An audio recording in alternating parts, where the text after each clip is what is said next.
sekarang tuan punya rumah sudah pindah, rumahnya dibeli kerajaan. Jadi anakku tanya, awak bagaimana bisa bawa kapal? Kenapa awak bisa bawa kapal? Inilah ceritanya.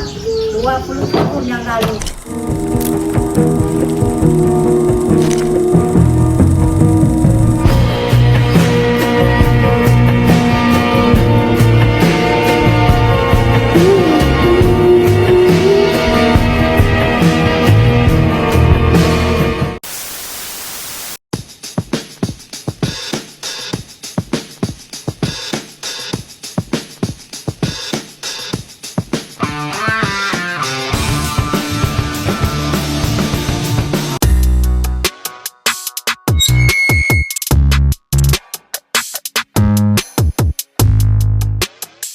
Bu, boleh Ibu ceritakan lagi kronologinya gimana, Bu? Ibu cerita kronologi kapal ini bisa sangkut di rumah Ibu Abasia. Jadi yang punya rumah ini namanya Ibu Abasia. Beliau guru, seorang guru yang punya kapal namanya Tengku Zulfikar. Beliau pun seorang pengusaha. Jadi saat kejadian tsunami itu kapal ini saat itu berada di pelabuhan ikan, belum pernah ke laut, lagi di atas dok. Baru jadi kapal baru. Jadi kapal baru. Jadi hari Minggu itu kan terjadinya tsunami. Jadi saat itu kira-kira jam 8 lah. Selepas gempa baru air laut naik, kira-kira dalam 20 menit. Jadi kapal ini dihanyutkan oleh air. Dari belakang rumah ini dia tabraklah atap rumah Ibu Abasyah ini, sudah sampai ke sana berpusing-pusing kapalnya. Saat gelombang itu surut, kapal ini pun nyangkut lagi di sini di rumah Ibu Abasyah lagi. Balik dia ke rumah itu juga. Begitu kapal ini sangkut, mereka di tingkat 2 itu langsung dipanggil oleh pembantu Ibu Abasyah yang sudah naik ke atas atap. Keluar, ada kapal menjemput kita katanya. Jadi langsung mereka buka pintu, langsung mereka berusaha masuk ke dalam kapal, naik ke dalam kapal. Alhamdulillah 30 orang mereka dari tingkat 2 berhasil mereka masuk ke dalam kapal. Jadi di belakang adik ini ada di atas atap ni pun ada 20 orang, mereka juga ikut naik. Saat mereka naik sudah lebih kurang 50 orang. Rupanya mereka melihat gelombang ada lagi. Ada seorang ustaz di dalam kapal ini, beliau azan. Beliau azan terus. Rupanya gelombang belum sampai ke sini, gelombang itu turun lagi. Jadi seandainya gelombang itu datang sini, mungkin kapal ini tenggelam lagi. Jadi saat itu kan gelombang itu surut lagi. Saat gelombang itu surut lagi, ada orang-orang yang hanyut dekat kapal ini, mereka bantu lagi 9 orang lagi. Jadi selamatlah di atas kapal ini 59 orang semuanya. Jadi kira-kira jam-jam 11 atau 12 mereka kan di dalam kapal ini pada kehausan, kelaparan. Ada satu keajaiban, saat air sudah mulai surut, ada satu tandan kelapa muda hanyut di kapal ini, dekat kapal ini, di pinggir kapal. Jadi mereka ambil 7 biji, satu tandan itu 7 biji, mereka ambil bawa naik ke dalam kapal, langsung mereka belah, langsung mereka bagi sikit seorang. Itulah mungkin air kelapa itulah penumpang lapar mereka saat itu. Jadi dengan apa mereka belah, karena kapal ini lagi diperbaiki, kan ada alat-alat tukang, ada kampak, ada parang kan. Mereka pergunakanlah alat-alat tersebut, termasuk ada mangkok-mangkok di dalam kapal ini. Mangkok untuk minum. Jadi inilah kira-kira jam 5 petang, jam 5 sore, air pun sudah mulai surut, baru mereka berusaha turun kembali.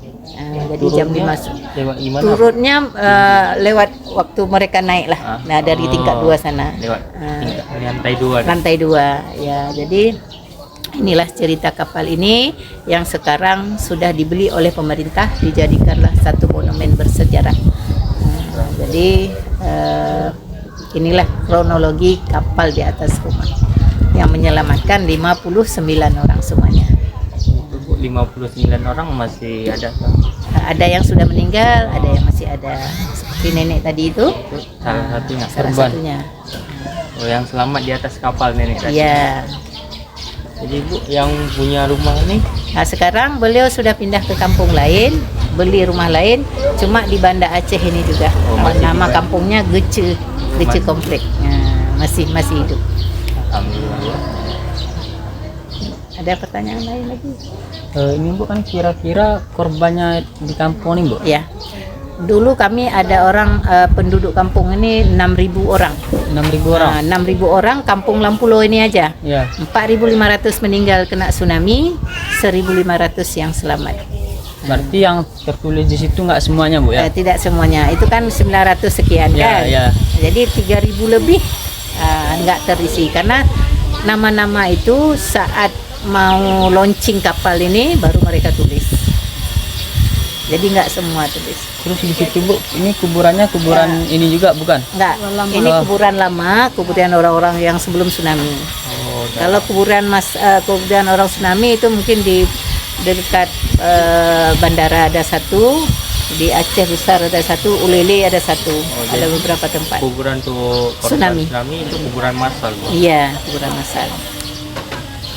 Jadi Bu, kan ada di habis tsunami kan ada datang orang bantuan tuh apa nyampe sini juga Bu? Alhamdulillah, semua mungkin lebih kurang 48 atau sekitar segitulah. Langsung mereka dari seluruh dunia bantu tempat kita, tempat semua yang kena tsunami lah. Jadi alhamdulillah bantuan itu pun macam makanan, alhamdulillah melebihi. Melebihi, kita bisa sedekahkan kepada orang lain lagi. Apa Bu? Pertama gempa nih ini udah siap berarti Bu? Kapal nih ya? Lagi di atas, masih di atas dok. Masih di atas dok. Rencana hari Senin mau turun ke laut, Ya. tapi hari Minggu sudah nyangkut di rumah Ibu Abbasiyah ini. Itu kira-kira terjadi gempanya itu gimana Bu? Gempa Gempa tuh kira-kira jam 8. jam 8. Jam 8 lebih kurang lah jam 8. Itu datangnya seperti macam deru angin kayak itu. Jadi goncangannya langsung kuat seperti kita menampi beras. Ya. Tapi saat gempa itu rumah-rumah nggak ada yang rusak. Rumah-rumah aman. Ada toko di depan rumah saya masih disusun bata tuh. Ya. Itulah satu yang runtuh. Karena masih baru. Masih baru, belum 4 tingkat. Jadi kan kekuatan gempa ini memang luar biasa. 9,3 skala Richter. 7 lagi mungkin 100. 100 tuh mungkin dah hancur kan? Ya.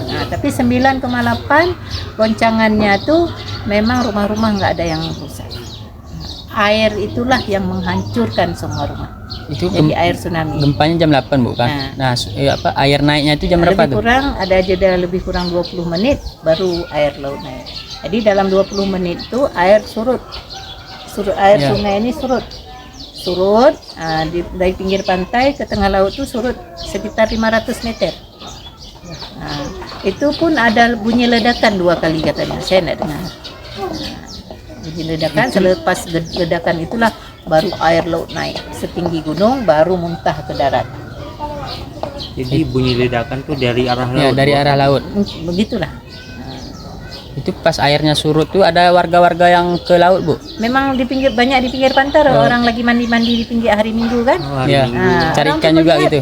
Kok ikan banyak kali, mereka ambil kan. Begitu mereka melihat ke tengah laut, air sudah naik setinggi gunung. Kecepatan air tuh mungkin kalah sama kita lari.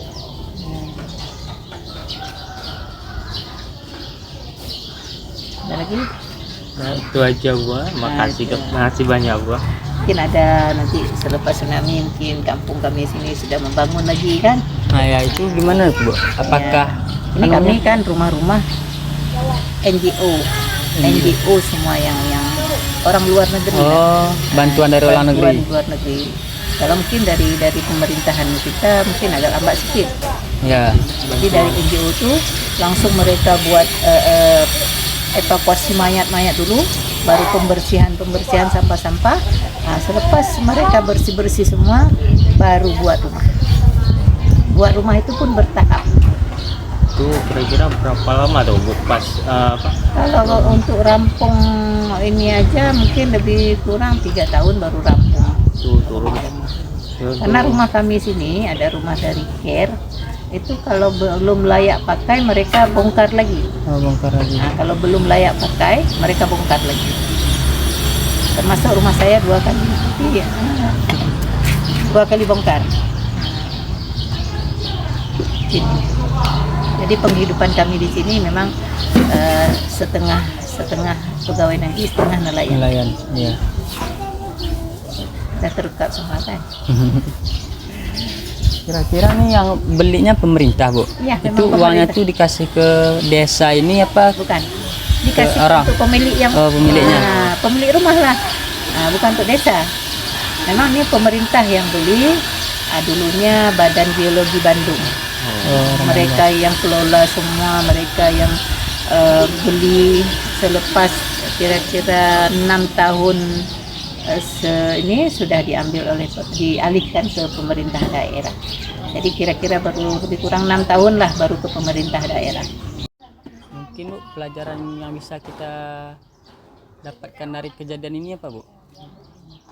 Mungkin inilah satu kejadian ini yang diberi oleh Allah. Ya. Mungkin dulu kehidupan kita di sini di Aceh ini kan ada perang-perang, kan? Oh, iya. Perang-perang, ada kehidupan agak-agak ngeri lah kita dulu kan. Jadi selepas tsunami ini, alhamdulillah kita sekarang sudah aman-aman, nggak ada perang-perang lagi, kan? Jadi mungkin itu salah satu hikmah daripada tsunami ini. Jadi kalau bagi kami ini mungkin bagi kami orang-orang yang berjualan gitu kan, jadi adalah walaupun sedikit orang-orang dari luar datang ke sini bisalah beli-beli dapat. Jadi kedai kami sedikit, jadi walaupun mereka beli sedikit bisalah cukup.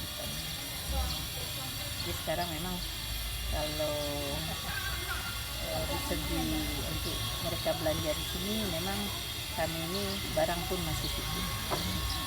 Mungkin adik-adik bisa mungkin bagaimana untuk membangkitkan kan. Siapa tahu nanti adik-adik bisa jadi orang hebat.